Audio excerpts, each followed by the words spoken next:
As a firefighter, you know that water is not your best friend when it's inside your turnout gear. You want to keep as much moisture as possible away from your skin. Water adds weight and transfers heat. When you're fighting a fire, these are two things you don't want. You need IsoDry. IsoDry works by resisting moisture to keep the gear dry. It's a complete system with a very low capacity to store water. IsoDry offers 3 significant benefits. Your gear will be lighter since it's holding less water. It will dry faster between runs because the material will absorb less water.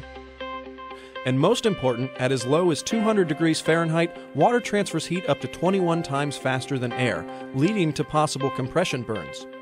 This is less likely to happen when you've got more insulating air than water in your gear. So as a firefighter, you sweat. Where does all that water go? In traditional gear, it soaks through all clothing layers from your undergarments to your station wear.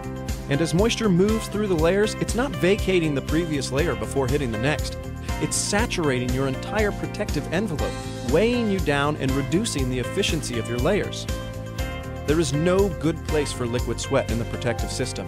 And while it's not possible to completely eliminate the danger of moisture, IsoDry can help significantly decrease the firefighter's vulnerability to compression burns. Which one do you want to wear into a fire? You want IsoDry. Only available from Lion and brought to you in partnership with DuPont.